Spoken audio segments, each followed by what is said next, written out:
श्रीगणेशाय नमः। श्रीनारायण उवाच ततस्तुष्टावतं देवं श्रीकृष्णं भक्तवत्सलं बद्धाञ्जलिपुटो भूत्वा सुदेवो गद्गदाक्षरं नमस्ते देवदेवेश त्रैलोक्याभयद प्रभो सर्वेश्वर नमस्तेस्तु त्वामहं शरणं गतः। श्री नारायण बोले। बाद सुदेव शर्मा ब्राह्मण हाथ जोड़कर गदगद स्वर से भक्त वत्सल श्री कृष्ण देव की स्तुति करता हुआ, हे देव, हे देवेश, हे त्रैलोक्य को अभय देने वाले, हे प्रभो आपको नमस्कार है। हे सर्वेश्वर आपको नमस्कार है। मैं आपकी शरण आया हूँ। हे परमेशान, हे शरणागत वत्सल, मेरी रक्षा करो। हे जगत के समस्त प्राणियों से नमस्कार किए जाने वाले, हे शरण में आए हुए लोगों के भय का नाश करने वाले, आपको नमस्कार है।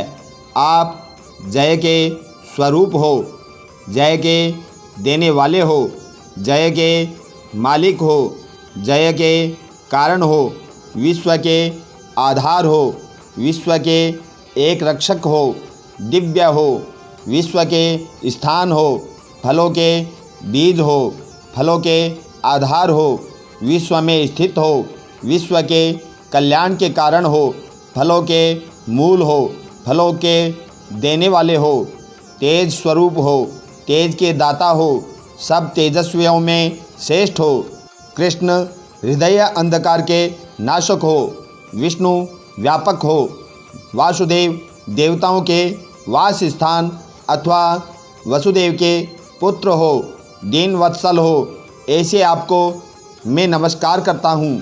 हे जगत के प्रभो, आपकी स्तुति करने में ब्रह्मादि देवता भी समर्थ नहीं है। हे जनार्दन, मैं तो अल्प बुद्धि वाला मंद मनुष्य हूँ, किस तरह स्तुति करने में समर्थ हो सकता हूँ। अत्यंत दुखी दीन अपने भक्त की आप कैसे उपेक्षा त्याग करते हो। हे प्रभो, क्या आज संसार में वह आपकी लोक बंधुता नष्ट हो गई। वाल्मीकि ऋषि बोले। सुदेव शर्मा ब्राह्मण इस प्रकार विष्णु भगवान की स्तुति कर हरि के सामने खड़ा हो गया। हरि भगवान उसके वचन सुनकर मेघ के समान गंभीर वचन से बोले। श्री हरि बोले, हे वत्स, तुमने जो तप किया वह बहुत अच्छी तरह से किया। हे महाप्राज्ञ, हे तपोधन, क्या चाहते हो सो मुझसे कहो। तुम्हारे तप से प्रसन्न मैं उस वर को तुम्हारे लिए दूंगा, क्योंकि आज के पहले ऐसा बड़ा भारी कर्म किसी ने भी नहीं किया है। सुदेव शर्मा बोले, हे नाथ, हे दीनबंधो, हे दयानिधे, यदि आप प्रसन्न हैं तो हे विष्णु, हे पुराण पुरुषोत्तम, कृपा कर मेरे लिए सत्पुत्र दीजिए। हे हरे, पुत्र के बिना सुना यह गृहस्थ आश्रम धर्म मुझको प्रिय नहीं लगता। इस प्रकार हरि भगवान सुदेव शर्मा ब्राह्मण के वचन को सुनकर बोले। श्री हरि बोले, हे द्विज, पुत्र को छोड़कर बाकी जो न देने के योग्य है उनको भी तुम्हारे लिए दूंगा, क्योंकि ब्रह्मा ने तुम्हारे लिए पुत्र का सुख नहीं लिखा है। मैंने तुम्हारे भाल देश में होने वाले समस्त अक्षरों को देखा, उसमें 7 जन्म तक तुमको पुत्र का सुख नहीं है।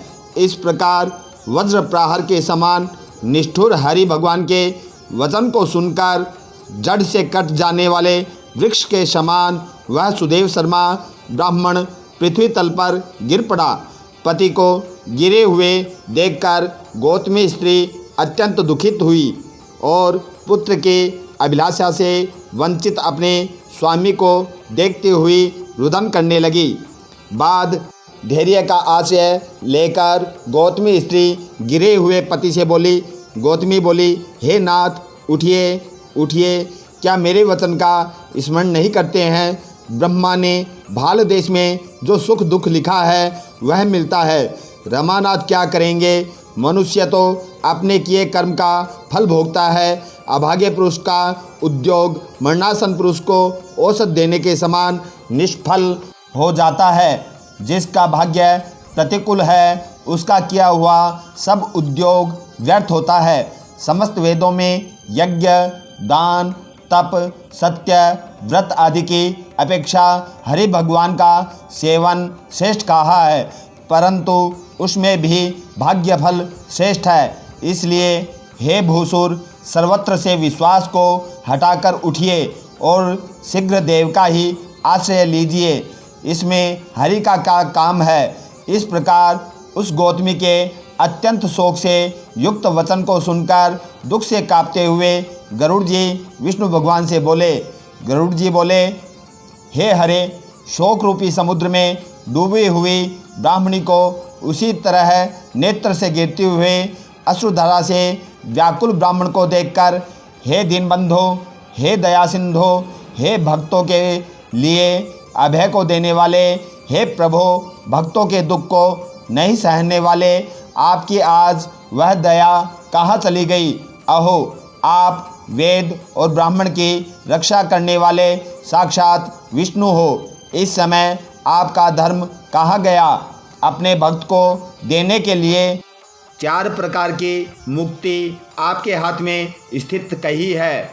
अहो, फिर भी वे आपके भक्त उत्तम भक्ति को छोड़कर चतुर्विध मुक्ति की इच्छा नहीं करते हैं और उनके सामने 8 सिद्धियां दासी के समान स्थित रहती है। आपकी आराधना का महात्म्य सब जगह सुना है। फिर इस ब्राह्मण के पुत्र की इच्छा पूर्ण करने में आपको क्या परिश्रम है। हाथी दान करने वाले पुरुष को अंकुश दान करने में क्या परिश्रम है। अब आज से कोई भी आपके चरण कमल की सेवा नहीं करेगा। जो पुरुष के भाग्य में होता है वह निश्चय रूप से प्राप्त होता है। इस बात की प्रथा आज से संसार में चल पड़ी और आपकी भक्ति रसातल को चली गई, अर्थात लुप्त हो गई। हे नाथ, आप करने तथा न करने में स्वतंत्र हैं। यह आपका सामर्थ्य सर्वत्र विख्यात है। आज वह सामर्थ्य इस ब्राह्मण को पुत्र प्रदान न करने से नष्ट होता है। इसलिए आप इस ब्राह्मण के लिए अवश्य एक पुत्र प्रदान कीजिए। सुदामा ब्राह्मण ने आपकी आराधना कर उत्तम वैभव को प्राप्त किया।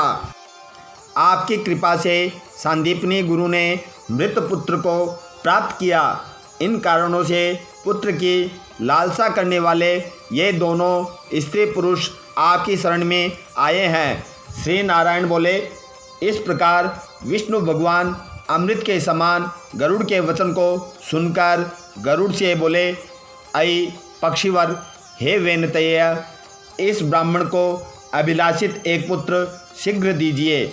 इस प्रकार अपने अनुकूल हरि भगवान के वचन को सुनकर गरुड़ जी ने अत्यंत प्रसन्नचित्त होकर इस पृथ्वी के देवता दुखित ब्राह्मण के लिए अनुरूप सुंदर पुत्र को जल्दी से दे दिया। इति श्री बृहन्नारदीय पुराणे पुरुषोत्तम महात्म्य